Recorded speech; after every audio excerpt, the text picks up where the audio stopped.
हाँ दोस्तों, आज हम बात करेंगे गूगल की क्वांटम चिप की, वेलो चिप की, जो गूगल ने रिसेंटली बनाई है।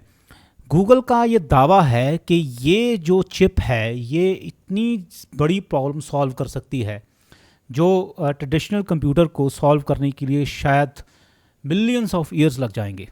तो ये चिप जो है बहुत फास्ट है।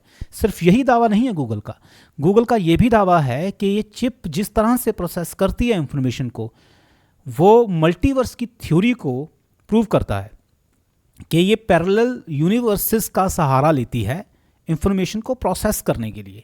अभी इसका क्या मतलब है, इसका एक बहुत कम शब्दों में अगर मैं आपको समझाना चाहूँ तो जैसे कि ट्रेडिशनल जो कंप्यूटर होता है वो 1 और 0 पर वर्क करता है। अभी ये जो है क्वांटम कंप्यूटर जो होता है, इसके 4 स्टेट होते हैं, इसके तो 2 होते हैं, इसके 4 होते हैं। एक ऐसी स्टेट होती है जो 1 और 0 के बीच होती है।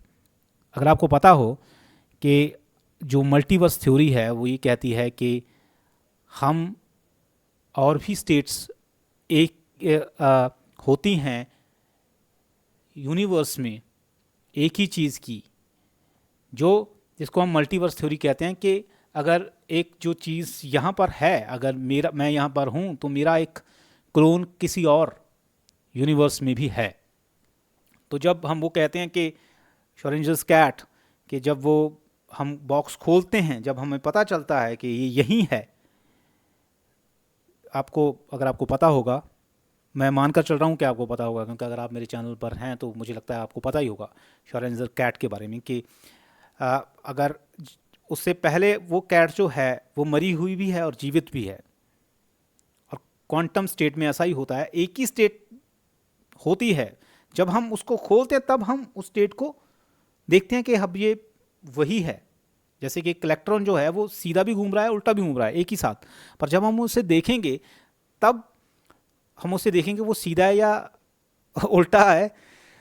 पर वो सीधा और ये उल्टे वाली ये जो एग्जाम्पल है कि वो एक ही साथ घूम रहा है, उसका मतलब ये है कि वो एक और यूनिवर्स है, उसमें वो उल्टा घूम रहा है, इसमें वो सीधा घूम रहा है, तो वो एक ही स्टेट है।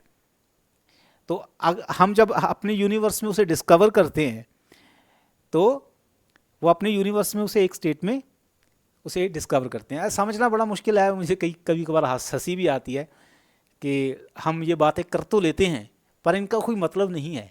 इनका हमारी ये जो ब्रेन है, ये जो मंकी माइंड है, इसका कोई मतलब नहीं निकाल पाता कि इसका क्या मतलब है। अभी मैं अगर कोई चीज़ कह दूं कि ये उल्टी भी है और सीधी भी है एट द सेम टाइम, इस बात का क्या कोई मतलब है? कहने को तो मैंने कह दिया, इसका मतलब हमारा दिमाग नहीं निकाल पाता।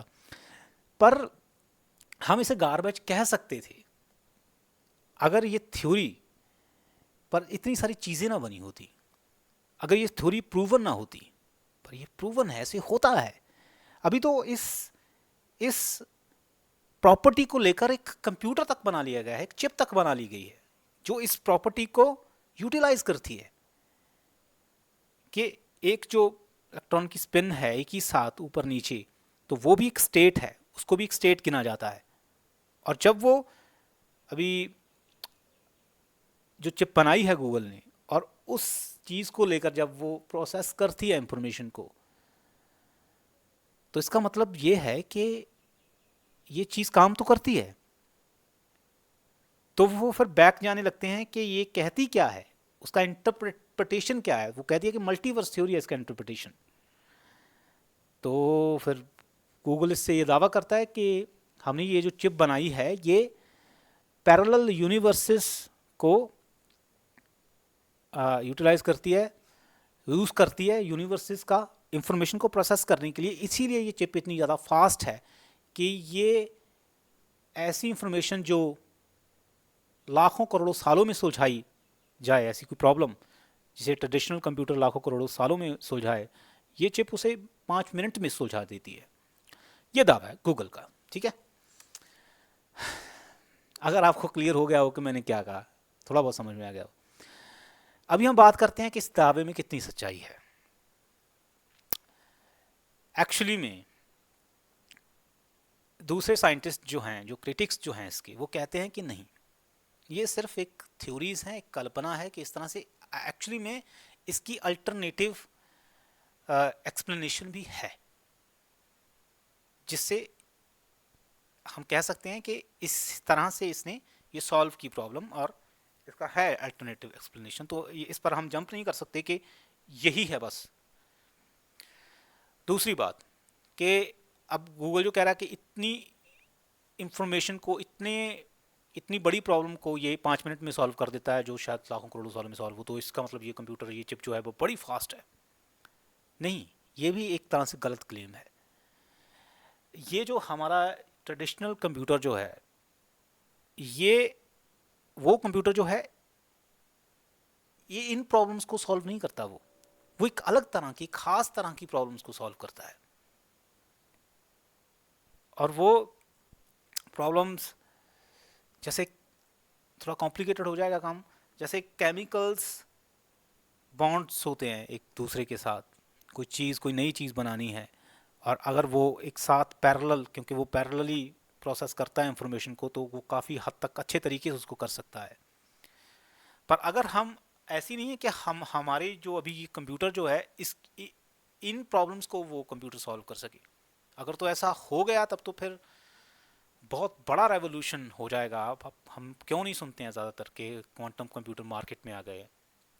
क्योंकि वो जो प्रॉब्लम्स, प्रैक्टिकल प्रॉब्लम्स हैं जिनकी हमें सॉल्व करने की ज़रूरत है, वो नहीं करता वो कंप्यूटर, क्वांटम कंप्यूटर। तो इसीलिए वो मार्केट में नहीं है। आगे हो सकता है वो, इसको ऐसा हो जाए, पर अभी जो, खास तौर पर अभी जो क्लेम है, ये मल्टीवर्स वाला क्लेम, कि पैरेलल यूनिवर्सेस को यूटिलाइज किया जाता है प्रोसेसिंग में, वो भी आप उसको 100% सच मत मान लीजिए। और ये क्लेम कि कंप्यूटर दूसरे कंप्यूटर से वाकई में अरबों खरबों गुना फास्टर है, वो भी पूरी तरह से सच नहीं है। क्योंकि जब वो सॉल्व ही नहीं कर सकता उस प्रॉब्लम को, जिस प्रॉब्लम को ट्रेडिशनल कंप्यूटर सॉल्व करते हैं, तो फिर तो उसका कोई यूज़ ही नहीं है, उसका कोई, वो तो फिर कुछ भी नहीं है। तो अगर वो यूज़ में अगर आए, हाँ, उस यूज़ के सिनेरियो में जिसमें गूगल ने एक ख़ास तरह का एक एक्सपेरिमेंट डिज़ाइन किया, एक एक एल्गोरिदम बनाई, एक प्रॉब्लम बनाई, उसमें तो काम करता है, पर सब में काम नहीं करता।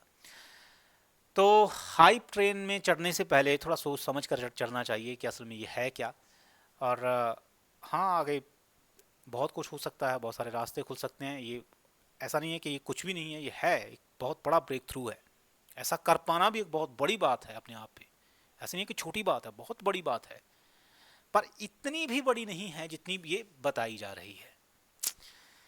तो आज के लिए इतना ही, फिर किसी और टॉपिक पर किसी और दिन बात करेंगे।